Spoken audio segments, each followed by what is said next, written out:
Hello everyone and welcome to Battle of the Beasts Insects Only.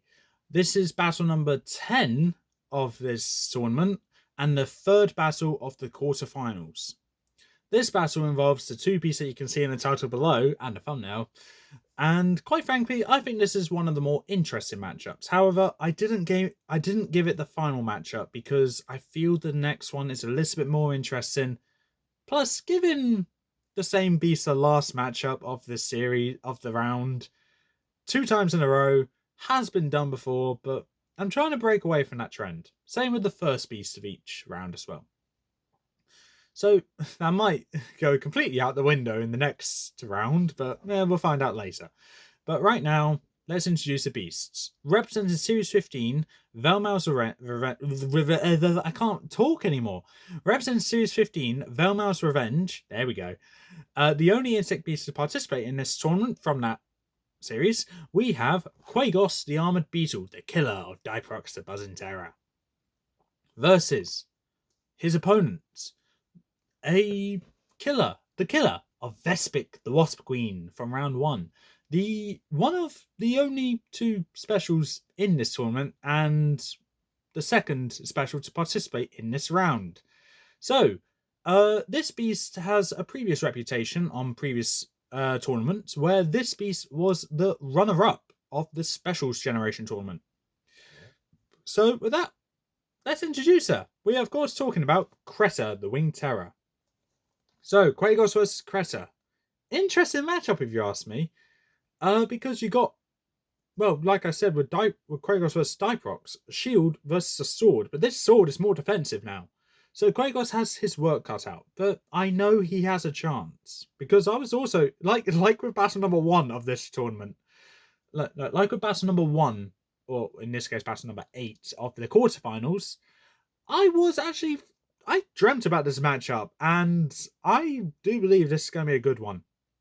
So with that, let's get into the stats. Starting with Quagos, the Armored Beetle. Let's move that camera.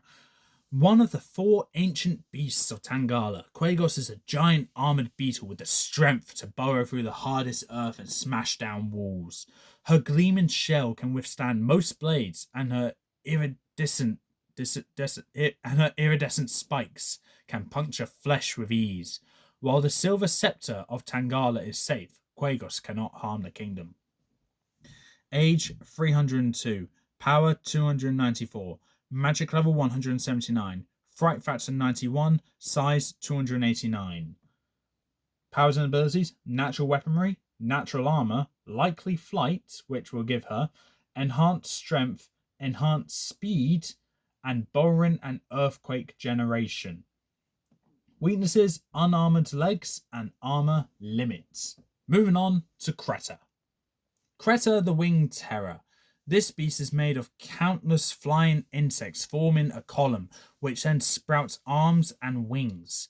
Creta has terrifying fangs and 2 mighty horns. Age 227, power 281, fright magic level 170, fright factor 90, size 290. Powers and abilities: Stabia Physiology, Deformation and Reformation, Flight, Fire, Heat and Lava Resistance, enhanced durability, absorption, and natural weaponry. Minions are Stabias. Weaknesses: water. So with that, we now know a fair amount between these two beasts, and I do have a very good idea for what I want to do for this battle. So with that, let's cut back to me so we can talk more about the battlefield. Okay, so with that, we're now done with the stats, and quite frankly, these two beasts are both incredible in my opinion. They can make up a very good fight. And the battlefield? Well, we're going to go with Quagos' battlefield here for the Fallen Kingdom. Well, Ruined City, but we'll call it the Fallen Kingdom because that's a great reference to one of the best Minecraft-related songs. So, yeah, we're going to go with the Fallen Kingdom arena. And let's get into this. Let's go. So as the chamber doors open, both the beasts burst out through the sky exit.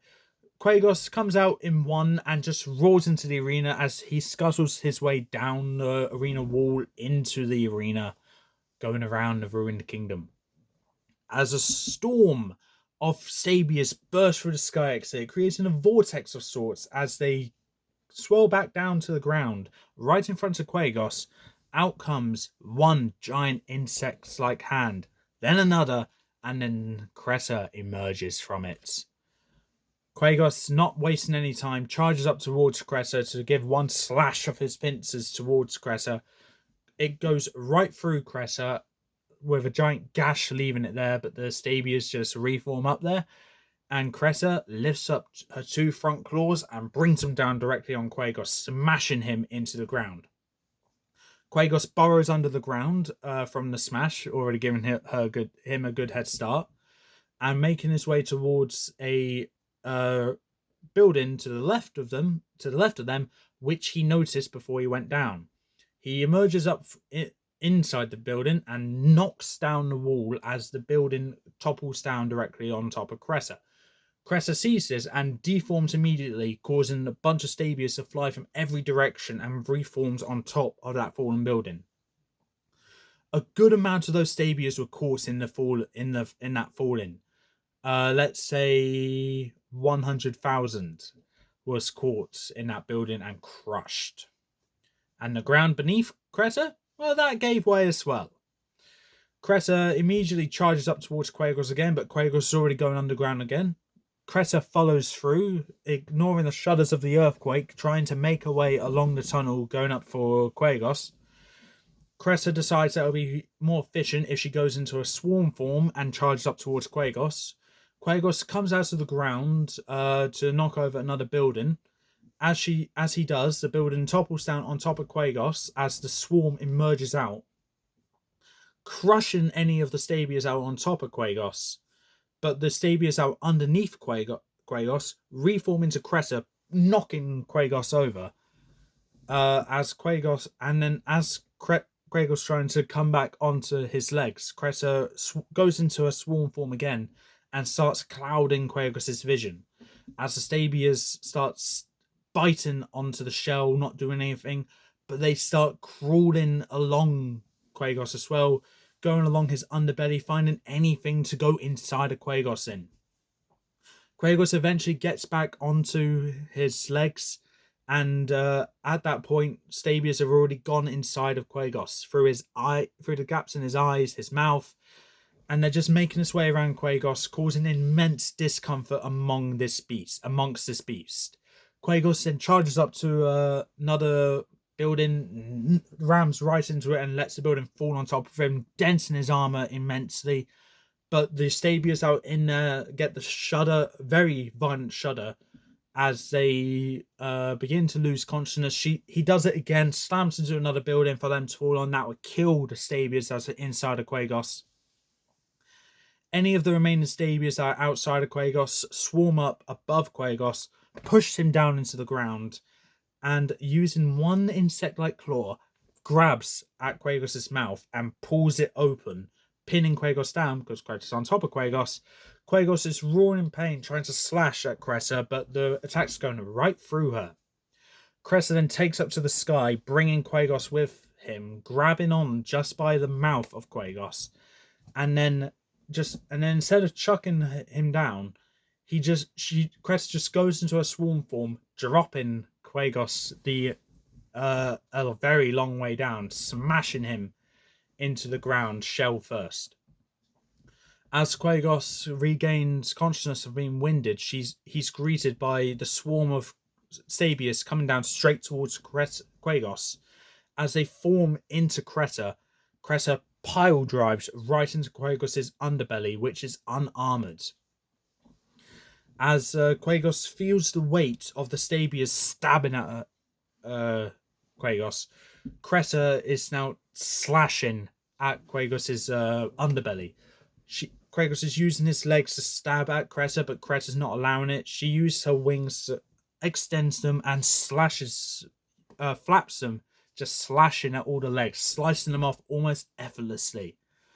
Creta, then using her claws, digs into Quagos' stomach as flesh, blood, guts is being dug out of Quagos. Quagos realizes he's being dismembered and he can't do anything about it. Quagos screeches in pain, causing the Stabias to suddenly lose concentration on what they're doing, but very quickly they get back to what they're doing and continue to dig inside of Quagos. As Quagos feels the light fading from his eyes, he knows he's met his match and his end. After what feels like an eternity, Quagos lets out a releasing gasp of air, and Creta finally stops attacking. She reels back at the damage that she's done to Quagos to the point where Quagos' body is almost unrecognizable, and Creta makes her way back to her chamber, satisfied with her victory. In this battle, she lost a fair amount of Stabias, but don't worry, she'll get them back for the next round. But she lost more this time. And with that, that is the battle. Creta has won, Quagos has lost. If you think Quagos should have won, please comment below. You think that How My Words final and Creta's moving on to the next round. Right, with this fight, I could see Quagos actually winning. And that comes down to Quagos being able to topple buildings over, so that's why I went with the Fallen Kingdom battlefield. But ultimately, though, Creta is a cunning beast. She knows what to avoid, how to avoid it, and how to counter it. So I feel if Quagos went against someone like Solix or Larnak, maybe, I think Quagos would stand more of a chance. However, because he went against Creta, yeah, that wasn't going to happen. I did give Quagos a bit of a chance, with the blunt force trauma, giving him the advantage at the start. Being able to actually, beat Creta, actually take down tons of Stabias. But then you got to take into account, there's, like I said with Vespic, there's just too many of them. With Solix, there's millions of ants. With Larnak, there's millions of locusts. Creta, millions of Stabias. And yeah, all around the same amount. But Stabias, I'd argue, are the most dangerous of them all. And Quagos just got unlucky there. So that, yeah, I had to give Creta the victory. Quagos put up a very good fight. So don't let that think that Quagos didn't deserve to make it this far. But I can't see how he could have won. I think it was a good attempt Quagos had. But ultimately, though, Creta being able to take attacks and dish more powerful ones out, that's what done it for me. And that's what gave Creta the victory. But with that, that is all for this time. If you like what you saw, leave a like, leave a comment, don't forget to subscribe. Join me in the next battle, where it will be the final battle of round 2. And we'll find all 4 of our semi-finalists. Till then, peace out.